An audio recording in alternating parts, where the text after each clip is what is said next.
Friends, नमस्कारम।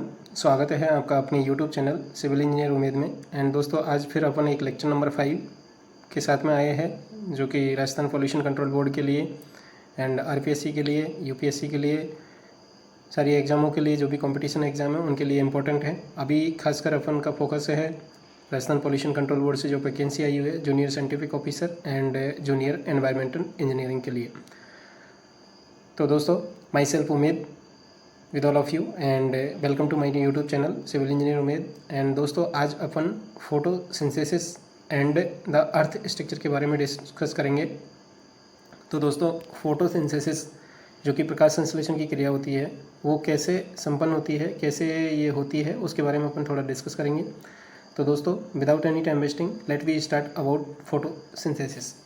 तो photosynthesis के बारे में बात करते हैं। तो दोस्तों, जो प्रकाश संश्लेषण की जो क्रिया होती है वो मेजरली प्लांट्स में देखने को मिलती है। प्लांट्स में ही क्यों देखने को मिलती है? क्योंकि दोस्तों, जो पिगमेंट्स होता है, क्लोरोफिल नाम का जो पिगमेंट होता है, वो खासकर किन में पाया जाता है? अपने प्लांट्स में पाया जाता है।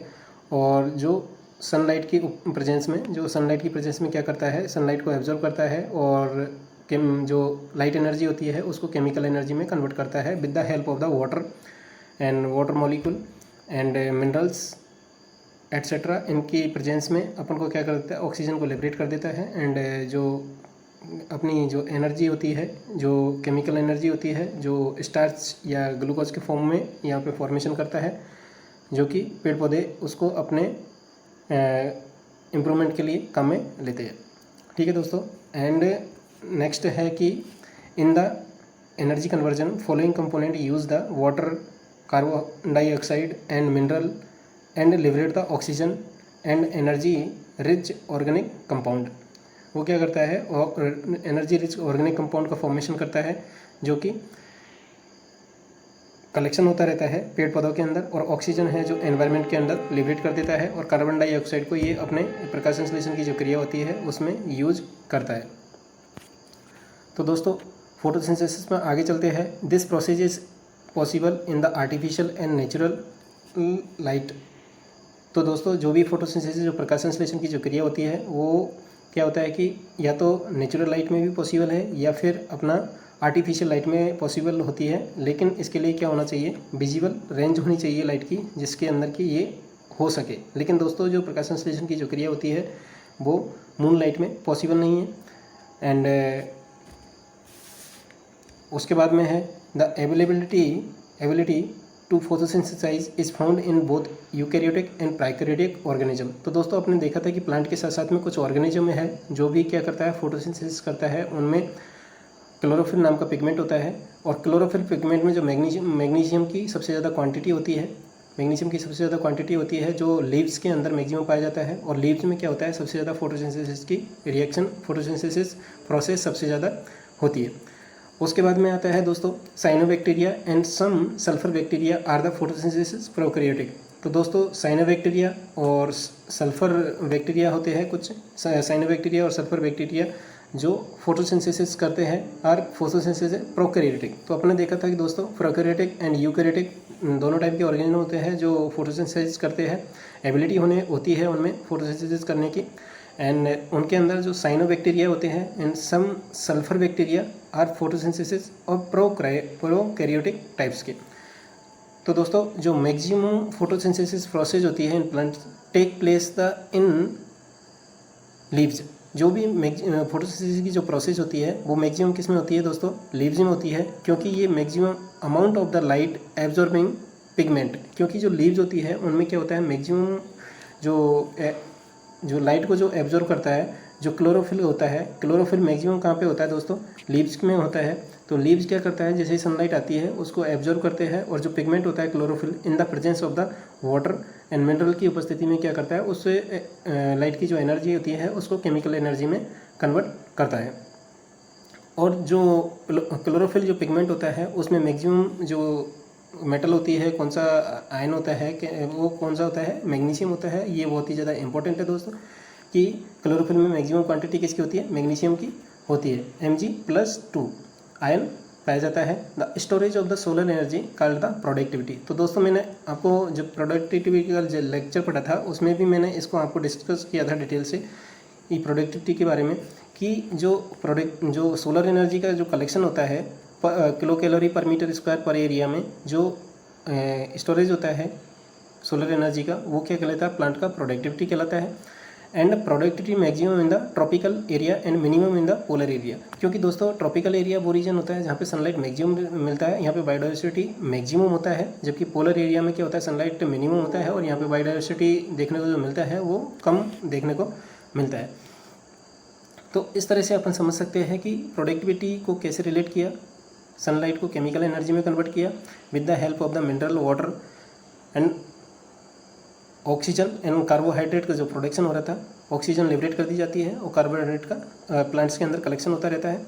तो दोस्तों आगे बढ़ते हैं, आज अपन रिएक्शन के बारे में डिस्कस करते हैं कि कौन सी रिएक्शन यहाँ पे पॉसिबल होती है।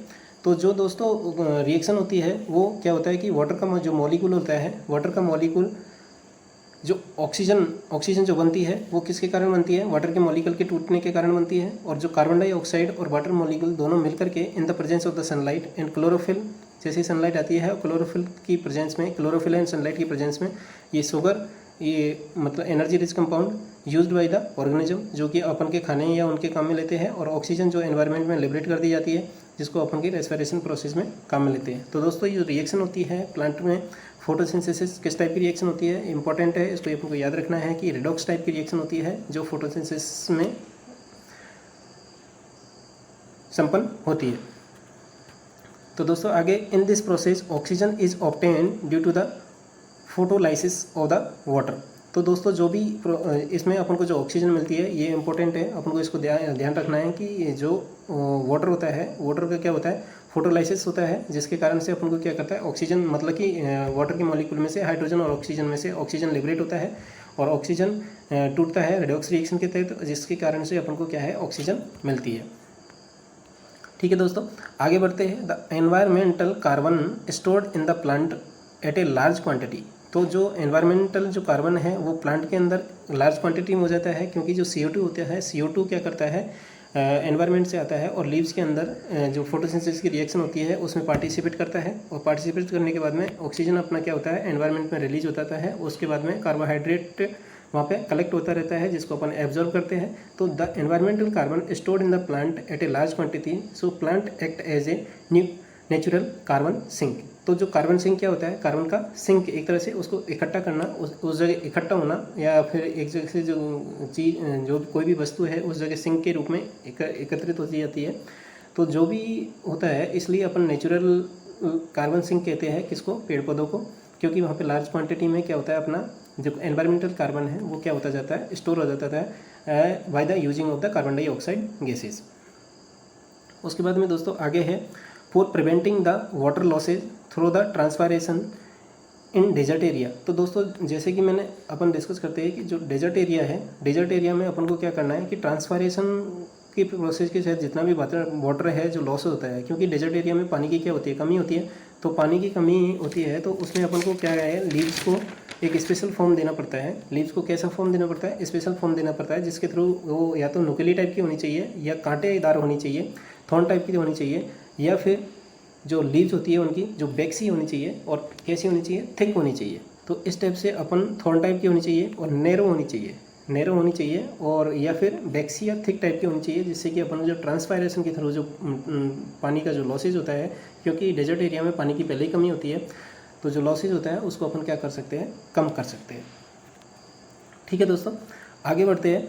Soil to root the transpiration of the mineral, मतलब कि सॉइल के थ्रू प्लांट के लिए, जैसे कि ये मेरा प्लांट है, ये यहाँ पे क्या है, सॉइल है, सॉइल से अगर प्लांट के अंदर पानी या मिनरल्स का जो भी ट्रांसफॉर्मेशन होता है, ट्रांसपोर्टेशन होता है मिनरल का, take place through the osmosis process. तो रूट से प्लांट के अंदर जो मिनरल्स का जो ट्रांसपोर्टेशन होता है वो ऑस्मोसिस प्रोसेस के द्वारा होता है, जबकि यहाँ पे इस रूट से अपन की जो different part of the plant है, लीव्स है, उन तक जो पानी मिनरल्स का जो ट्रांसपोर्टेशन होता है वो कैपिलरी एक्शन के थ्रू होता है। इस चीज़ को अपन को याद रखना है, और ये एक इंपॉर्टेंट चीज़ है, ये ऑब्जेक्टिव क्वेश्चन में आ सकता है।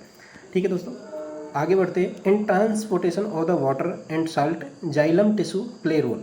तो दोस्तों क्या है कि transportation of the nutrients phloem tissue use. तो transportation of the water and salt, तो वाटर और सॉल्ट के ट्रांसपोर्टेशन के लिए अपन को क्या है कि जाइलम टिश्यू है जो इंपॉर्टेंट रोल प्ले करता है इन ट्रांसपोर्टेशन ऑफ द न्यूट्रिएंट्स। जो न्यूट्रिएंट्स है उनके ट्रांसपोर्टेशन के लिए फ्लोएम है, जो यहाँ पे फ्लोएम नहीं है दोस्तों, ये फ्लोएम है। फ्लोएम टिश्यू क्या होता है, xylem XYLEOM and PHELOEM phloem.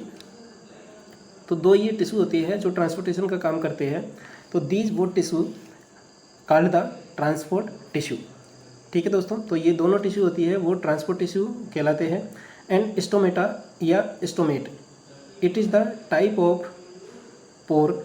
Stomata क्या होता है दोस्तों, जैसे कि अपने ये एक लीव्स होती है, तो ये लीव्स में क्या होता है, स्टोमेटा होते हैं, यहाँ पे छोटे छोटे छिद्र होते हैं जिनमें क्या होता है कि ये क्या करता है कि एक तरह से जैसे ही सनलाइट आती है तो उसके लिए ये कितना कंसंट्रेशन लेना है अपन को, उसके हिसाब से क्या करती है, ये पोर होता है जो खुलता रहता है। यानी कि it is the type of the pore found in the epidermis, जो उसकी बाहरी त्वचा होती है ऑफ द लीव्स की। बाहरी त्वचा में ये क्या पाया जाता है, स्टोमेटा, जो क्या होती है साइज को डिफाइन करता है of leave, steam and other organs that control the rate of the gas exchange. तो ये क्या करती है, एक तरह से एक पोर्स होता है जो क्या करती है फोटोसिंथेसिस या प्रकाश संश्लेषण की जितना ऑक्सीजन चाहिए और जितना रेगुलेट करना है उसके लिए अपन को क्या करती है, ये पासेज प्रोवाइड करती है, एक तरह से माध्यम देती है जिसके थ्रू से उसका आवागमन हो जाता है और डिसाइड करती है कि कितना लेना है। Control the rate of the gas exchange, जो गैस एक्सचेंज कर रहा है उसकी कंट्रोल, उसको कंट्रोल करती है। The pores bordered by the pancreas cell, तो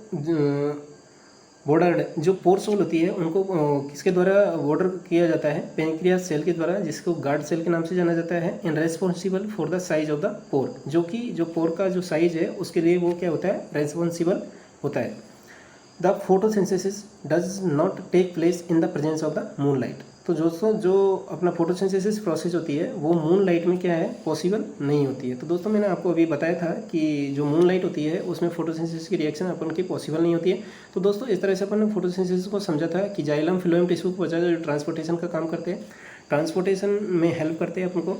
एंड उसके बाद में दोस्तों जो अदर थिंग्स अपन ने पढ़ा था कि stomata, guard cell, pancreas cell and जो कि रेस्पॉन्सिबल होते हैं कि साइज़ को डिसाइड करते हैं कि कितना साइज होगा वहाँ पे जिसके थ्रू ट्रांसपोर्टेशन हो सके, किसी भी गैस का एक्सचेंज हो सके। तो ये स्टोमेटा एक इंपॉर्टेंट रोल प्ले करता है। जैसे कि ये दोस्तों लीव्स होता है तो इसमें एक तरह से एक बाहर की जो एपिडर्मिस होती है उसमें क्या होता है, एक होल होता है जो, और जो पेनक्रियास सेल होती है वो गार्ड सेल के रूप में काम करती है और ये डिसाइड करती है कि कितना होल यहाँ पर ओपन होना है। तो उसके थ्रू क्या है, एक्सचेंज होना, जो भी गैसेज है उनका एक्सचेंज होना इसके द्वारा डिसाइडेड होता है।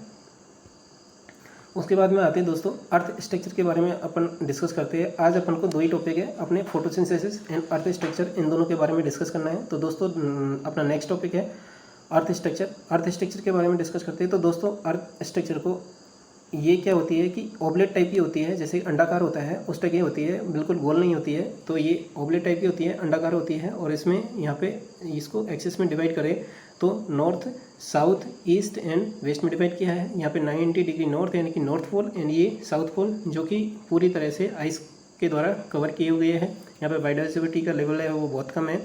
एंड उसके बाद में दोस्तों अपन ने क्या किया है, इसको 60 degree north and 23.5 degree tropic of Capricorn और 60.5 डिग्री नॉर्थ आर्कटिक सर्किल, और उसके बाद में ट्रॉपिक ऑफ कैंसर 23.5 नॉर्थ और 23.5 साउथ ट्रॉपिक ऑफ कैप्रिकॉन। तो ट्रॉपिक ऑफ कैंसर 23.5 नॉर्थ से and tropic of Capricorn 23.5 south से निकलता है। और इन दोनों के जो बीच का जो रीजन होता है दोस्तों, इन दोनों के बीच का जो रीजन होता है दोस्तों, इसको बोलते हैं अपन tropical zone.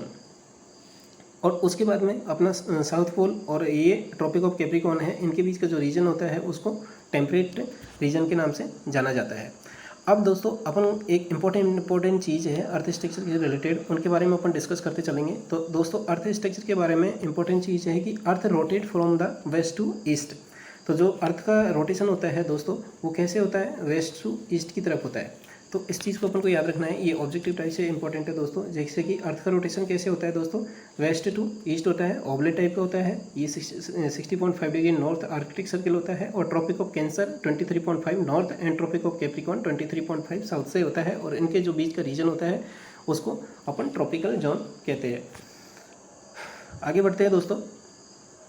Earth internal surface made up of या क्लासिफिकेशन ऑफ द स्ट्रक्चर। जो अर्थ का जो इंटरनल स्ट्रक्चर होता है उसके बारे में अपन थोड़ा डिस्कस करते हैं कि अर्थ का इंटरनल स्ट्रक्चर कैसे कैसे मिला रहता है, कौन कौन सा इसका स्ट्रक्चर होता है।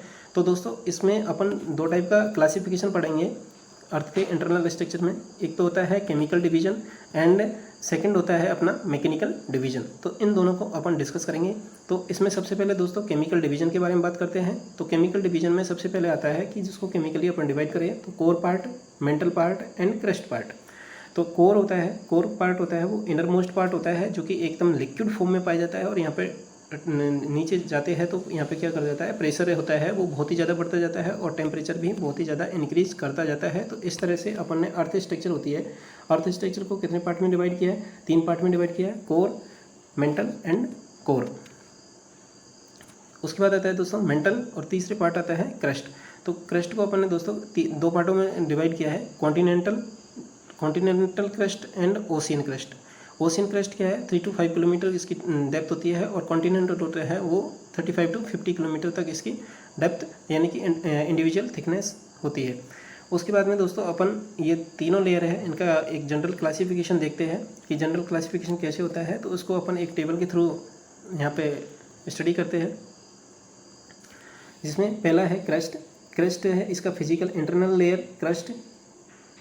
ये फिजिकल स्टेट क्या होता है इसका, सॉलिड होता है, डेंसिटी 2.8 ग्राम पर सेंटीमीटर क्यूबिक, थिकनेस होता है 10 to 65 किलोमीटर इसका थिकनेस होता है और इसका डेंसिटी होता है 2.8 ग्राम पर सेंटीमीटर। क्रस्ट जो कि आउटर मोस्ट लेयर होती है अपने अर्थ स्ट्रक्चर की, ये इसमें जो मैक्सिमम क्वांटिटी पाई जाती है वो सिलिकॉन और एल्यूमिनियम, 2 ही एलिमेंट है जिनकी सबसे ज़्यादा क्वांटिटी पाई जाती है।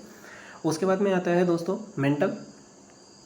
मेंटल सेमी सॉलिड फॉर्म की होती है एंड जिसमें 3.5 ग्राम पर सेंटीमीटर क्यूबिक इसकी डेंसिटी होती है एंड इसकी जो थिकनेस होती है दोस्तों वो 65 to 2900 किलोमीटर तक होती है। और इसमें जो सीमा यानी कि सिलिकॉन और मैग्नीशियम, क्रस्ट में सियाल एंड मेंटल में सीमा, इन 2 एलिमेंट का सबसे ज़्यादा क्वांटिटी होता है सिलिकॉन एंड मैग्नीशियम। उसके बाद में आता है दोस्तों कोर होता है जो लिक्विड फॉर्म में पाया जाता है। यहाँ पर टेम्परेचर बहुत ज़्यादा होता है, प्रेशर भी बहुत ज़्यादा होता है जैसे जैसे इंटरनल स्ट्रक्चर जाती है। तो इस तरह से इसका जो डेंसिटी होता है दोस्तों, इसका जो डेंसिटी होता है 9.12 ग्राम पर सेंटीमीटर क्यूबिक। इसमें जो एलिमेंट पाए जाते हैं वो होता है नीफे, निकोल एंड आयरन। और इसका जो थिकनेस होता है वो 2900 से लेकर के 63,700 तक इसका इंडिविजुअल थिकनेस होता है। तो दोस्तों इस तरह से अपन ने इसको समझा कि इसका केमिकल डिवीजन कैसे हुआ। तो अपन ने डिवाइड किया क्रस्ट, मेंटल एंड कोर, और इसका क्या क्या फिजिकल स्टेट था, क्या क्या डेंसिटी था, क्या क्या थिकनेस था, क्या क्या इसमें कंपोजिशन जो मैक्सिमम क्वांटिटी पाया जाता है वो था। इनके बारे में अपन ने यहाँ पर डिस्कस किया डिटेल से। उसके बाद में है दोस्तों आगे बढ़ते हैं, मैक्सिमम जो वोल्केनिक एक्टिविटी होती है, maximum volcanic activity occur in the ocean crust. अपन ने 2 पढ़ा था, ocean crust and continental crust के बारे में। तो जो मैक्सिमम वोल्केनिक एक्टिविटी होती है वो कहाँ पे अकर होती है, ओशियन क्रस्ट के अंदर। And earth rotate from west to east and Venus and Uranus, जो कि अपने जो सोलर सिस्टम में होते हैं वीनस एंड यूरेनस, तो वो क्या करते हैं, ये प्लैनेट होते हैं वो opposite to the earth rotate करते हैं। अर्थ वेस्ट टू ईस्ट होता है और ये ईस्ट टू वेस्ट रोटेट करते हैं। तो इन चीज़ों को अपन को याद रखना है दोस्तों कि अर्थ हमेशा वेस्ट टू ईस्ट रोटेट करता है, लेकिन वीनस और यूरेनस होते हैं सोलर सिस्टम के अंदर जो प्लैनेट है वो अपोजिट टू अर्थ रोटेशन करते हैं। उसके बाद में Venus is the hottest planet due to the excessive greenhouse gases. तो दोस्तों जो अपना जो वीनस प्लैनेट है वो सबसे ज़्यादा हॉट है, सभी ग्रहों में सबसे ज़्यादा हॉट है, क्योंकि यहाँ पर सबसे ज़्यादा ग्रीन हाउस की जो गैसेज है उनकी क्वांटिटी सबसे ज़्यादा यहाँ पे पाई जाती है। उसके बाद में आता है दोस्तों मैकेनिकल डिवीजन। तो दोस्तों मैकेनिकल डिवीजन एक तो होगा केमिकल डिवीजन, दूसरा है मैकेनिकल डिवीजन। तो दोस्तों मैकेनिकल डिवीजन में अपन देखें तो मैकेनिकल डिवीजन को भी अपन ने किस तरह से डिवाइड किया है। जैसे कि दोस्तों यहाँ पे क्या है, मैंने रिप्रेजेंट किया है कि यहाँ पे ओशियन है तो ओशियन क्रस्ट, यहाँ पे क्या है कि पहाड़ है या रिजिड सरफेस है तो उसको मैंने क्रस्ट रिजिड के रूप में डिवाइड किया है। जो ये लेयर था इसका थिकनेस क्या, ये क्या है, क्रस्ट है। उसके बाद में दोस्तों यहाँ पे क्या है, ये लिथोस्फीयर। लिथोस्फीयर क्या है दोस्तों कि crust and upper most of the solid mental, क्योंकि दोस्तों क्रस्ट के बाद में ये क्रस्ट है, उसके बाद में क्या स्टार्ट होता है, मेंटल होता है। और मेंटल का जो अपर सॉलिड पार्ट है, मेंटल का जो अपर सॉलिड पार्ट है एंड क्रस्ट का जो लोअर पार्ट है, उन दोनों को मिलाकर के क्या बना, लिथोस्फीयर बना।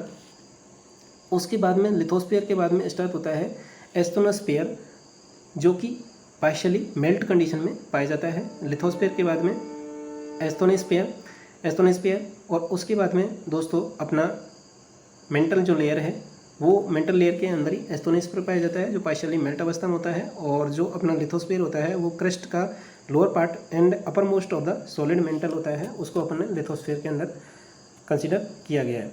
अब दोस्तों जो कोर पार्ट था जिसकी लगभग थिकनेस होती है 3470 किलोमीटर की समथिंग थिकनेस होती है, तो उसमें जो आउटर कोर है और एक इनर कोर है। तो outer core liquid and inner core है वो सॉलिड फॉर्म में पाया जाता है। तो आउटर कोर 2200 किलोमीटर थिकनेस होती है और जबकि इनर कोर है उसकी 1270 किलोमीटर थिकनेस होती है दोस्तों। अब दोस्तों आगे बढ़ते हैं कि क्रस्ट प्लस के मेंटल अपर पार्ट होता है वो लिथोस्फीयर के नाम से जाना जाता है एंड रिमेनिंग मेंटल एस्थोनोस्फीयर या मीजोस्फीयर के नाम से जाना जाता है। अब दोस्तों लेकिन एक चीज़ मैं आपको बताना भूल गया कि यहाँ पे जो मेंटल और कोर के बीच में जो डिवाइड करती है, मेंटल और कोर को दोनों को डिवाइड करती है, वो उस जो लेयर को डिवाइड करती है एक दूसरे से, उसको गटरबर्ग डिसकंटिन्यूटी के नाम से जाना जाता है। एंड उसके बाद में जो अपर क्रस्ट का लोअर पार्ट एंड मेंटल का अपर पार्ट था उसको lithosphere and remaining of the mantle asthenosphere या मीजोस्फीयर के नाम से जाना जाता है। और जो कोर पार्ट होता है उसको ब्रायोस्फीयर के नाम से जाना जाता है। तो दोस्तों इन चीज़ों को अपन को याद रखना है और दोस्तों आप प्रॉपर अपने नोट्स बनाते चलिए। मैं आपको PDF अपने डिस्क्रिप्शन में अवेलेबल करवा दूंगा जिससे कि आप डाउनलोड करके इजीली से डाउनलोड करके और उसको अपने नोट्स के रूप में प्रिंट निकाल सकते हो या एक सॉफ्ट कॉपी के रूप में सेव कर सकते हो। Day and night formation due to the rotation of the earth and equator पे जो डे नाइट ऑलमोस्ट इक्वल होता है एट लगभग 12 आवर होता है, जो कि जो डे नाइट का जो फॉर्मेशन होता है दोस्तों लगभग जो दिन और रात का जो बनना होता है वो किसके कारण होता है, अपने अर्थ के रोटेशन के कारण होता है, दिन रात का फॉर्मेशन होता है। एंड इक्वेटर पे क्या होता है कि डे नाइट ऑलमोस्ट 12 घंटे के होते हैं दोस्तों। ये वन लीनियर मैंने एक इंपॉर्टेंट पॉइंट के रूप में नोट किया है, तो इनको ये ऑब्जेक्टिव टाइप से क्वेश्चन में बन जाता है। Equator to polar the gap of the day night increase, जैसे जैसे इक्वेटर रीजन से अपन पोलर रीजन की तरफ बढ़ते हैं तो जो गैप होता है डे और नाइट के बीच में, तो वो डे और नाइट के बीच में गैप क्या कर जाता है, इंक्रीज करता जाता है। Maximum solar radiation on equator region, maximum solar radiation कहाँ पे होती है, जो भी सूर्य की किरणें आती है जो अपन ने इक्वेटर रीजन पढ़ा था उसमें सबसे ज़्यादा मैक्सिमम होता है। यहाँ पे बायोडाइवर्सिटी सबसे ज़्यादा होती है, वहाँ पे कोई भी no formation of the season always same, तो वहाँ पे इक्वेटर रीजन में सीजन का कोई भी फॉर्मेशन नहीं होता और वहाँ पे ऑलवेज हमेशा सेम सीजन होता है। Season formation due to the revolution and tilt of the earth. अब मैंने बताया कि दोस्तों रिवोल्यूशन ऑफ अर्थ है उसके कारण डे नाइट का फॉर्मेशन होता है, जबकि जो अर्थ अपनी सरफेस से कुछ 22 डिग्री या 22.5 डिग्री के एंगल पे कुछ झुकी हुई है, तो उसके कारण जो झुके हुए हैं ये और रोटेशन है उनके कारण क्या होता है, सीजन का फॉर्मेशन होता है। Season formation due to the revolution अपनी एक्सिस पे घूमना, और एक होता है रोटेशन करना। रोटेशन के कारण डे नाइट का फॉर्मेशन होता है, जबकि अपनी एक्सिस पे घूमते रहने के कारण और अपनी एक्सिस से दूरी से कुछ झुके हुए कारण क्या करता है, सीजन का फॉर्मेशन होता है। दोनों चीज़ों को याद रखना है। डे नाइट का फॉर्मेशन होता है रोटेशन के कारण एंड अपनी एक्सिस पे रिवोल्यूशन, अपनी एक्सिस पे जो रिवॉल्व करता रहता है उसके कारण से सीजन का फॉर्मेशन होता है और अपनी एक्सिस से अपनी दूरी से कुछ एंगल पे झुके हुए।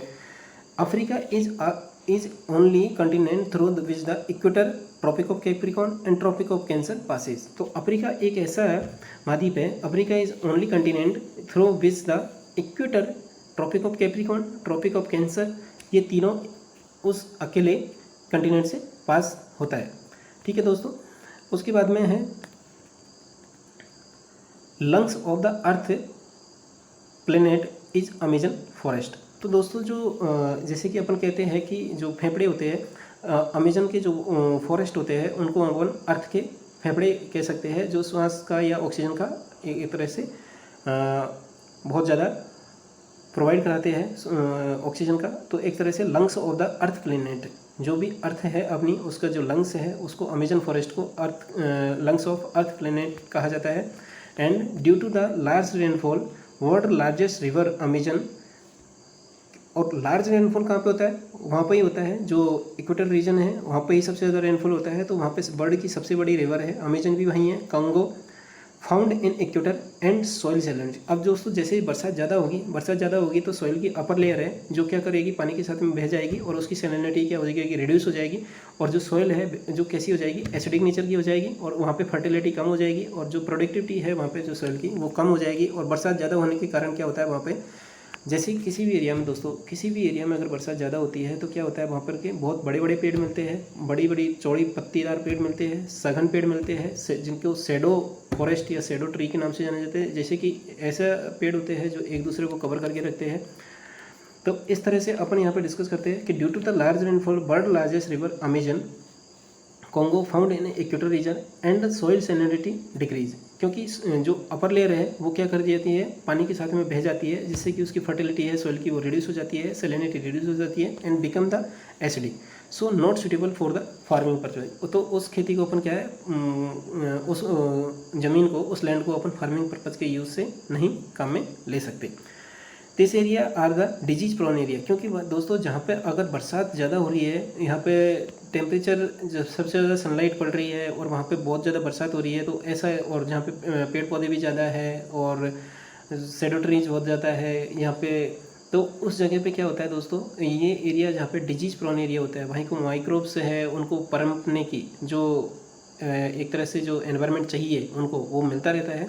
इसकी वजह से यहाँ पे क्या है, सबसे ज़्यादा डिजीज प्रोन एरिया के अंदर रखा गया है। यहाँ पे हमेशा एवरग्रीन फॉरेस्ट पाए जाते हैं जो हमेशा हरे भरे रहते हैं। Shadow forest due to the tall and broader leaves, क्योंकि यहाँ पे शैडो ट्री नाम दिया है क्योंकि यहाँ पे ब्रॉड होते हैं, बहुत ज़्यादा ब्रॉड लीव्स पाई जाती है और बहुत टॉल होते हैं, तो वो एक दूसरे को ढके रहते हैं, तो इसको शैडो फॉरेस्ट के नाम से जाना जाता है। And tropic of Cancer in India passes through the 8 states. जो ट्रॉपिक ऑफ कैंसर होता है इंडिया के 8 स्टेट से निकलता है। अंडमान निकोबार, इस चीज़ को याद रखना है कि कितने स्टेट से निकलता है, 8 स्टेट से निकलता है। दोस्तों आपको पता है तो आपको कमेंट में करना है कि वो 8 स्टेट इंडिया के कौन कौन से हैं और जिनसे वो निकलता है। तो दोस्तों एक अपने वेदर और सीजन का कल क्वेश्चन छोड़ा था कि वेदर और सीजन में क्या डिफरेंस है, आप कमेंट में करिए। किसी ने भी अभी कमेंट नहीं किया है तो अब मैं वेट करूँगा, अदरवाइज नेक्स्ट लेक्चर में आपको उसको एक्सप्लेन कर दूँगा। और जो ट्रॉपिक ऑफ कैंसर इंडिया के 8 स्टेट से गुजरता है वो कौन कौन से स्टेट है उनको भी मैं आपको नेक्स्ट लेक्चर में एक्सप्लेन कर दूंगा, अदरवाइज आप कमेंट में लिख दीजिए। Andaman and Nicobar weather almost match to the equator system. और जो अंडमान एंड निकोबार का जो वेदर सिस्टम है वो लगभग मैच करता है किससे, इक्वेटर का जो सिस्टम है, इक्वेटर का जो वेदर सीजन है उससे मैच करता है। ठीक है दोस्तों, तो आज के लिए इतना ही। अपन ने 2 topic photosynthesis and earth structure के बारे में डिस्कस किया एंड उम्मीद है कि आपको समझ में आया होगा। एंड दोस्तों आप अच्छे से नोट्स बनाते रहिए और प्रिपरेशन करते रहिए और अपने दोस्तों के साथ शेयर करिए, लाइक करिए, और कुछ भी आपको डाउट हो तो कमेंट बॉक्स में ज़रूर डालिए एंड बेल आइकन को ऑन कर दिए जिससे कि मेरा वीडियो आपके पास टाइम टू टाइम मिलते रहे। ठीक है दोस्तों, ऑल द बेस्ट। जय हिंद, जय जवान, जय किसान।